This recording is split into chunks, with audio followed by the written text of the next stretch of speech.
You've probably seen those massive industrial robots on assembly lines, right? They move with this incredible, almost hypnotic precision. But have you ever stopped to wonder what's actually going on inside their electronic minds? What is a robot's inner monologue? I mean, really, what does a multi-ton robot think about from 1 millisecond to the next? To do something as simple as lifting a box, its brain isn't just thinking, pick up box. No way. It's a constant, high-speed flood of calculations about where it is, where it's going, and how to get there without smashing itself or anything else into a million pieces. Well, that internal conversation, it's spoken in a very specific language. It's a language made up of system variables. The best way to think about these is like the robot's nervous system. They're basically hundreds of individual data points that are constantly describing the robot's own state and its perception of the world around it.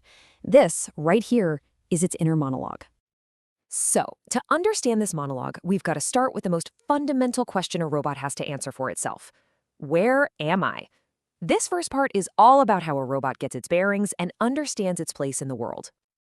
And you know what? It all starts with a name. Seriously. The user gives the robot its own unique identity with a system variable $ROB name. This is literally its first piece of self-awareness. I am this specific machine. Now, to build its map of reality, everything has to start from a single fixed point. That's the world coordinate system.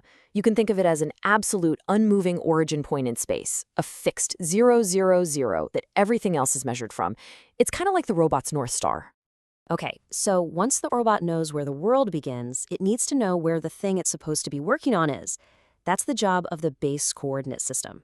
It defines the exact position and orientation of the workpiece, whether it's a car door, a circuit board, you name it, all in relation to that absolute world origin. And last but not least, the robot has to know about itself. The $/tool coordinate system tells it precisely where its own hand, its gripper, its welder, whatever, is located, and it's measured right from its own mounting flange. So there you have it, world, base, and tool. With those three coordinate systems locked in, it knows its place perfectly. All right, so the robot knows where it is. That's step one. But how does it actually move?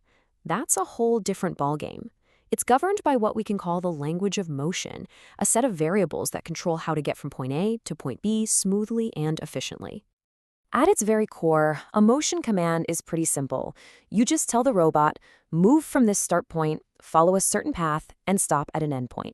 Easy, right? Well, the quality of that move, its speed and its smoothness, that is controlled by a whole other set of crucial variables. See, it's not just about raw speed. 3 variables are key here. VEL is its velocity, basically how fast it's moving. ACC is acceleration, how quickly it gets up to speed.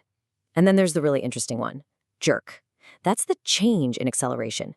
Controlling jerk is the secret sauce to making a multi-ton machine move without, well, jerking all over the place. It's what makes it look smooth. And these robots are actually pretty smart planners.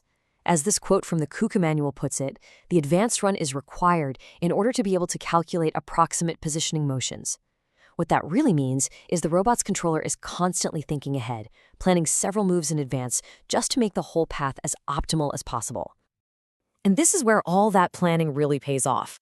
A variable called $APO, which stands for approximation, is an absolute game changer. Just look at the path without it. The robot practically comes to a full stop at every corner. It's jerky, it's slow, and it wastes a ton of energy. But when you enable approximation, the robot just elegantly rounds the corners, creating this fluid, continuous motion. This is absolutely critical for speed and efficiency on a real production line. Okay, so our robot knows where it is and it knows how to move smoothly. But the real world is messy and unpredictable. What happens when it actually has to interact with things? This is where the robot learns to feel and react to its environment. The most basic way a robot senses the world is through digital inputs and outputs. It's a really simple binary language, like a light switch being on or off. For example, the variable $in3 might become true when a sensor detects that the part is in place. That one little change triggers the program to set $out8 to true, which sends a signal to close the gripper. Then the input sensor goes false, and that confirms the part has been picked up. So simple, but so powerful. But what about a more refined sense, something like a sense of touch? Well, that's where $TORQ diff comes in.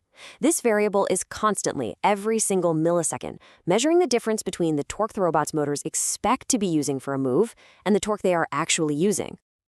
So why does that even matter? Because if that torque value suddenly spikes, it can only mean one thing. The motors are fighting against some unexpected resistance. The robot has hit something it wasn't supposed to. By monitoring this variable, the robot can instantly stop itself, preventing damage to itself, the product, or anything around it. It's basically a built-in sense of touch. So we've got position, we've got motion, and we've got sensing. Now let's just take a step back and put it all together to appreciate the absolutely incredible complexity that's happening behind every single move. So, how many of these system variables do you think a robot is juggling at any given moment? 10? 50 maybe?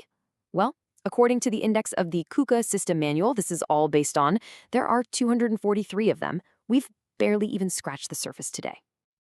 And this really is the key takeaway. Every single millisecond, the robot's controller is orchestrating hundreds of these variables.